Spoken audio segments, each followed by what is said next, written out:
അതൊന്നും തന്നെ ഒരു പക്ഷേ കാര്യമായി നമ്മൾ ചെയ്യേണ്ടുന്ന ഒരു സമയം ഇതല്ല. ഈ ഒരു ഘട്ടത്തിൽ നമ്മൾ ചെയ്യേണ്ടത് വളരെ സെൻസിബിളായിട്ട് ഇരിക്കുക എന്നുള്ളതാണ്. അപ്പോൾ ഇതിൽ തന്നെ ചർച്ച ചെയ്യപ്പെട്ട ഇസ്ലാമിസ്റ്റ് ടെററിസം എന്ന് പറയുന്ന ഒരു കാര്യം അങ്ങനെ ഉണ്ടായിട്ടുണ്ടോ ഇല്ലയോ, പാകിസ്ഥാനിലുള്ള ആൾക്കാർക്ക് അവിടെയുള്ള ഹിന്ദുക്കളെ കൊന്നാൽ പോരെ എന്ന് ചോദിച്ചാൽ അതവർ ചെയ്തിട്ടുണ്ട്.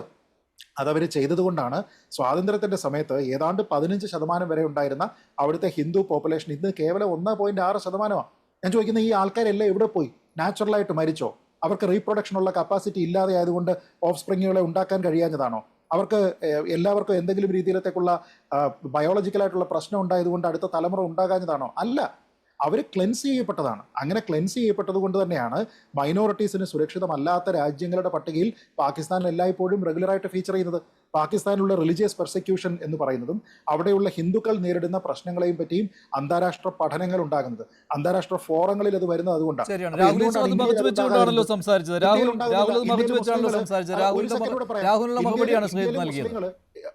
ഇന്ത്യയിലെ മുസ്ലിങ്ങൾ സ്വാതന്ത്ര്യത്തിന്റെ സമയത്ത് ഏതാണ്ട് 9%, 10%, ആക്യുറേറ്റ് മെഷറല്ല, കാരണം കുറേ അധികം ആൾക്കാർ പാകിസ്ഥാനിലേക്ക് മൈഗ്രേറ്റ് ചെയ്തു. അപ്പോൾ അങ്ങനെയാണെങ്കിൽ ഇനിയും ഇതിൽ താഴാനുള്ള സാധ്യതയുള്ളൂ. ആ ഉണ്ടായിരുന്ന സ്ഥലത്ത് നിന്ന് ആവറേജ് കഴിഞ്ഞ സെൻസസ് അനുസരിച്ച് ഞാൻ മനസ്സിലാക്കുന്നത് റഫ്ലി ഒരു 15% നമ്മൾ വർദ്ധിച്ചിട്ടുണ്ട്. എന്ന് വെച്ചാൽ ന്യൂനപക്ഷ സംരക്ഷണം നമ്മുടെ നാട്ടിൽ കൊടുത്തപ്പോൾ അത് കൊടുക്കാതിരുന്ന ഒരു രാജ്യമാണ് പാകിസ്ഥാൻ.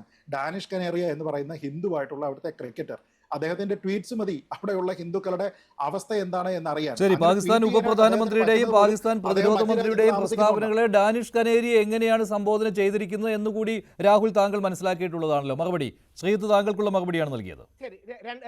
അല്ല, ഞാൻ ചോദിച്ചോട്ടെ, പ്രധാനമന്ത്രി നരേന്ദ്രമോദിക്ക് ഇസ്ലാമാണ് ഇതിന്റെ അടിസ്ഥാനം എന്ന അഭിപ്രായം ഉണ്ടോ? പ്രധാനമന്ത്രിക്ക് അങ്ങനെ അഭിപ്രായം ഉണ്ടെങ്കിൽ അദ്ദേഹം ട്വീറ്റിലൂടെ സൂഫി കൾച്ചർ ഇന്ത്യയിൽ വളരുകയാണ്, നമ്മളിതിനെ സ്വാഗതം ചെയ്യണമെന്ന് പറയുമോ? അങ്ങനെയാണെങ്കിൽ പ്രധാനമന്ത്രി അജ്മേർ പള്ളിക്ക് ഈ പട്ട് കൊടുത്തു വിടുമോ? പ്രധാനമന്ത്രി അടക്കം തന്റെ ഏറ്റവും അടുത്ത സുഹൃത്ത് ഈദിന് തന്റെ സുഹൃത്തായ അബ്ബാസിന്റെ വീട്ടിൽ നിന്നാണ് താൻ ആഹാരം തന്റെ വീട്ടിലേക്ക് വന്നിരുന്നു എന്ന് പറയുമോ? തീവ്രവാദികളെ കുറിച്ച് പറയുമ്പോൾ സാധാരണ മുസ്ലിങ്ങളെ പൊക്കിക്കൊണ്ട് വരല്ലേ? ആ ഉടായ്പ നിർത്തൂ. തീവ്രവാദികളെ കുറിച്ച് പറ, മുസ്ലിങ്ങളെ കുറിച്ച് പറയുമ്പോ മുസ്ലിങ്ങളെ കുറിച്ച് പറ. ഇത് രണ്ടും കൂടി കൂട്ടിക്കുഴക്കരുത്. ആ കൂട്ടിക്കുഴക്കൽ നിർത്തൂ. നിങ്ങൾ ഉടായ്പ നിർത്തൂ.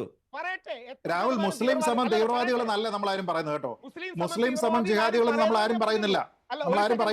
ശ്രീജിത് ഭായ് പറഞ്ഞില്ല, പക്ഷെ ഇസ്ലാം സമം തീവ്രവാദം എന്നാണ് ആരിഫ് ഹുസൈൻ പറയുന്നത്. അതാണല്ലോ അത് ശ്രീജിത്ത് അംഗീകരിക്കുന്നുണ്ടോ? അത് ഇതിന് അംഗീകരിക്കേണ്ട കാര്യമില്ലല്ലോ, എനിക്ക് പറയാലോ, തെളിവുള്ള കാര്യമില്ലേ? അദ്ദേഹത്തിന്റെ അഭിപ്രായം, എന്റെ അല്ല. അത് ആരിഫിന്റെ മാത്രം അഭിപ്രായമാണ്, അങ്ങനെ പറയാൻ പറ്റില്ലല്ലോ. അതിന് തെളിവുണ്ടല്ലോ.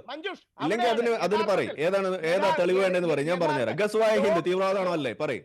ഗസ്വായ ഹിന്ദ് ഖുറാനിലല്ലോ, ഹദീസിലുണ്ടല്ലോ, മുഹമ്മദ് നബി പഠിച്ച കാര്യമല്ലേ? മദ്രസയിൽ പഠിപ്പിക്കുന്ന കാര്യമല്ലേ? മദ്രസയിൽ പഠിപ്പിക്കുന്നുണ്ടല്ലോ. മദ്രസയിൽ ഖുർആനിന്റെ പ്രമാണം, ഇസ്ലാമിന്റെ പ്രമാണം എന്ന് പറയുന്നത് ഖുർആൻ ഉണ്ട്, ഹദീസ് ഉണ്ട്, ഇജ്മാ ഉണ്ട്. ഇത് അറിയോ രാഹുലിന്? ഇല്ല. അറിയാത്ത കാര്യത്തെ കുറിച്ച് മിണ്ടാ നിൽക്കരുത്. ഖുർആൻ മാത്രമല്ല, നിങ്ങൾ തമ്മിലുള്ള തർക്കം വേണ്ട, അല്ലല്ലോ, ആ രീതിയിലുള്ള തർക്കമൊന്നും വേണ്ട.